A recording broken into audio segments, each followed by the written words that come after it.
এই পাঁচটা ব্যাংকের কর্মীদের আসলে কি অবস্থা হবে, আমানতের কি হবে? খেলাপি ঋণ এক ধরনের একটা বোঝা, এই বোঝাটাকে কেউ ঘাড়ে নিতে চাইবে?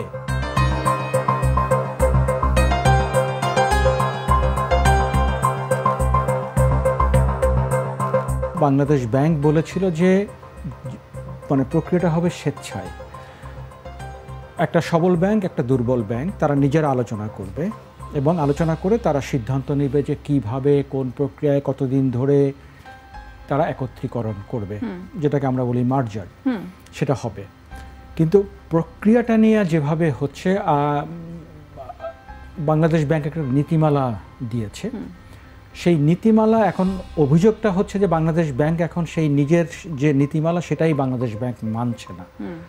তার মানে বলা হচ্ছে যে অনেকটা জোর করে চাপিয়ে দেয়া হচ্ছে পুরো প্রক্রিয়াটা, এবং সেইখানেই আসলে বেসিক্যালি উদ্বেগের জায়গাটা সেখানেই। দুর্বল ব্যাংক দুর্বল হওয়ার পিছনে অনেক কারণ থাকে, এবং তার ভিতরে একটা অন্যতম হলো যে ওই সমস্ত ব্যাংকে সুশাসনের সমস্যা ছিল, ওই সমস্ত ব্যাংকে ব্যবসা পরিচালনা করার ক্ষেত্রে আসলে সমস্যা ছিল, ওই সমস্ত ব্যাংক যেভাবে ঋণ দিয়েছে সেটা মানে সেখানে সমস্যা ছিল।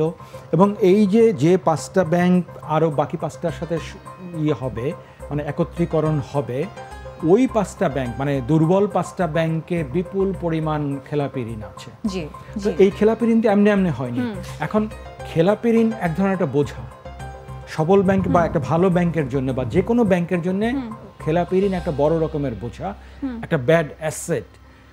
এই অ্যাসেটটা আসলে এখান থেকে কোনো টাকা পাচ্ছে না, এখান থেকে কোনো ইনকাম নাই একটা ব্যাংকের। তো এই যে একটা বোঝা যে তৈরি হচ্ছে, এই বোঝাটাকে কেউ ঘাড়ে নিতে চাইবে? মানে ব্যবসা, যেটা আমি বলছিলাম যে ব্যবসা যখন মানুষ করে তখন তো সে চাইবে যে ওখান থেকে মুনাফা করতে। একদমই তাই। এখন সেই মুনাফা যদি সে না করতে পারে, তার উপরে আবার হলো যে ধরেন এই সমস্ত ব্যাংকে প্রচুর কর্মী আছে, সেই কর্মীরা কতটা ভালোভাবে পারফর্ম করেছে সেটা নিয়েও এক ধরনের উদ্বেগ আছে। পাঁচটা ব্যাংক এরা বিলীন হয়ে যাবে, এই পাঁচটা ব্যাংকের কর্মীদের আসলে কি অবস্থা হবে? বিপুল সংখ্যক কর্মী, কোনো সন্দেহ নেই, এরা চাকরি বাকরি করছেন, এদের সবার পরিবার আছে। নীতিমালায় এক্ষেত্রে বলা হয়েছে, বেশ বড় একটা নীতিমালা বাংলাদেশ ব্যাংক করেছে, তার ভিতরে এদের চাকরি সংক্রান্ত যে বিষয়টায় যেটা বলা হয়েছে সেটা হলো এরকম যে উপরের দিকে যারা নেতৃত্বে যারা আছেন, যেমন ব্যবস্থাপনা পরিচালক মানে এমডি, অথবা অতিরিক্ত ব্যবস্থাপনা পরিচালক, অথবা উপব্যবস্থাপনা পরিচালক ডিএমডি, এই লেভেলের যারা কর্মী বা স্টাফ যারা আছেন তাদেরকে নতুন ব্যাংকে নেওয়া হবে না। সো ওই টপ লেভেলের এরা আসলে ইমিডিয়েটলি চাকরি হারাবেন। তবে এটা বলা আছে যদি নতুন ব্যাংক মানে মার্জ হওয়ার পরে যে এটা হচ্ছে, মানে যারা এটা টেকার আর কি, যারা এটা নিচ্ছে, তারা যদি মনে করেন যে কোনো একটা উপযুক্ত পদ এদের জন্য তৈরি করা সম্ভব, তাহলে সেখানে তাদেরকে ওখানে চাকরি দেওয়া যাবে। অন্য যারা কর্মী আছেন, তাদের নিচে যারা যে সমস্ত কর্মী আছেন, বলা হয়েছে যে 3 বছর পর্যন্ত তাদের চাকরি থাকবে। আচ্ছা, সো 3 বছর পর্যন্ত তাদের চাকরি, মানে এটা তাদেরকে হাত দেওয়া যাবে না। কিন্তু 3 বছর পরে কি হবে সেটা এখনো বলা নাই।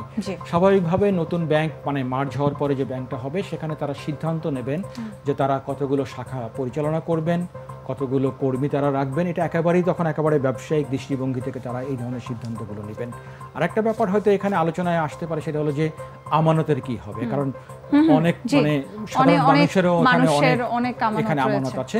এখানে যেটা বলা হয়েছে সেটা হলো যে যারা সাধারণ আমানতকারী, তাদের আমানতের ক্ষেত্রে আসলে কোনো রকম কোনো হবে না, তারা টাকা পয়সা তুলতে পারবেন, কোনো রকম সমস্যা থাকবে না। কিন্তু ইনস্টিটিউশনাল যে সমস্ত আমানতকারী আছে সেইটার ব্যাপারে আসলে ওই নতুন ব্যাংক তখন এই ব্যাপারে করবে যে কিভাবে এই টাকাগুলো তারা ফেরত দিতে পারবে না, ঠিক। কারণ এটা একটা মানে আলোচনার বিষয় আছে, এবং এখানে বিপুল পরিমাণ আমানত আছে আর কি এই ব্যাংকগুলোতে। সো স্বাভাবিকভাবে এটা আসলে ওই মানে ব্যাংকগুলোর মধ্যে আলোচনা করে একটা সিদ্ধান্ত নিতে হবে।